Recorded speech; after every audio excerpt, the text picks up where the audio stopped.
जर पक्ष्यांच्या जगात घरटं बांधायची स्पर्धा झाली तर त्याचा विजेता कोण असेल? बहुतेक पक्षी काही काटक्या, गवत आणि पानांचा वापर करून घरटं बांधतात. पण एक पक्षी असा आहे जो फक्त घरटं नाही बांधत, तो जणू एखादी कलाकृतीच तयार करतो. हा पक्षी म्हणजे सुगरण. इंग्रजीत त्याला बाया वीवर म्हणतात. निसर्गातील सर्वोत्तम अभियंता, कुशल विणकर आणि अप्रतिम वास्तुविशारद म्हणून ओळखला जाणारा हा छोटासा पक्षी आज आपण जवळून जाणून घेणार आहोत. सुगरण हा आकाराने चिमणी एवढा पक्षी असतो. प्रजनन काळात नराच्या डोक्यावर चमकदार पिवळा रंग दिसतो, तर छाती आणि पाठ तपकिरी रंगाची होते. मादीचा रंग मात्र अधिक साधा आणि फिकट तपकिरी असतो. हा रंग तिला घरट्यात आणि आसपासच्या गवतामध्ये लपून राहण्यासाठी मदत करतो. सुगरणचं आयुष्य साधारणपणे 10 ते 15 वर्षांपर्यंतच असतं. भारतीय गवताळ प्रदेश, शेतीची क्षेत्रे, पाणथळ भाग आणि खजूर किंवा बाभळीच्या झाडांवर हा पक्षी मोठ्या प्रमाणात घरटी बांधतो. सुगरणीचा प्रजनन काळ मुख्यतः पावसाळ्याच्या सुरुवातीला म्हणजेच जून ते सप्टेंबर दरम्यान असतो. या काळात नर आपल्या आयुष्यातलं सगळ्यात महत्वाचं काम सुरू करतो, घरटं बांधणं.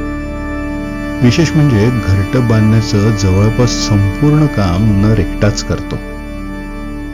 सुगरणीचं हे घरटं पक्षी जगतातील अभियांत्रिकीचा एक उत्कृष्ट नमुना मानलं जातं.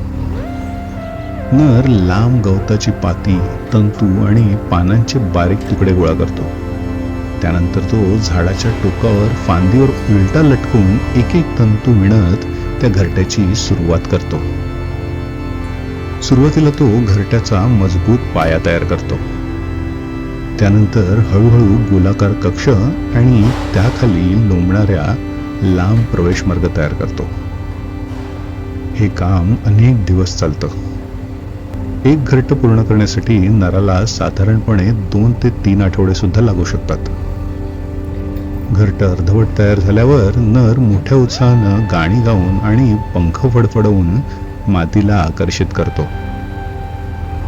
मादी घरट्याची तपासणी करते. जर घरटं तिला मजबूत आणि सुरक्षित वाटलं तर ती त्या नराला जोडीदार म्हणून स्वीकारते. जर घरटं पसंत पडलं नाही तर नराला पुन्हा मेहनत घ्यावी लागते. मादी साधारणपणे 2 ते 4 अंडी घालते. अंडी उगवण्यासाठी सुमारे 2 आठवडे लागतात. पिल्लं बाहेर आल्यावर दोन्ही पालक त्यांची काळजी घेतात आणि त्यांना अन्न भरवतात.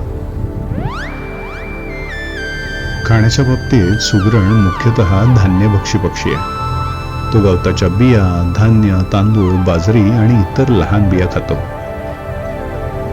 प्रजनन काळात मात्र तो आपल्या पिल्लांना आवश्यक प्रथिने मिळावेत म्हणून कीटक, अळ्या आणि छोटे किडे सुद्धा खाऊ घालतो.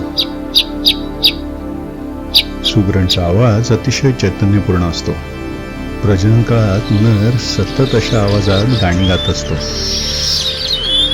या आवाजाचा मुख्य उद्देश मादीला आकर्षित करणं आणि आपलं क्षेत्र जाहीर करणं हा असतो. अनेक नर एकाच झाडावर घरटी बांधत असल्यामुळे त्यांच्या आवाजाने संपूर्ण परिसर गजबजून जातो.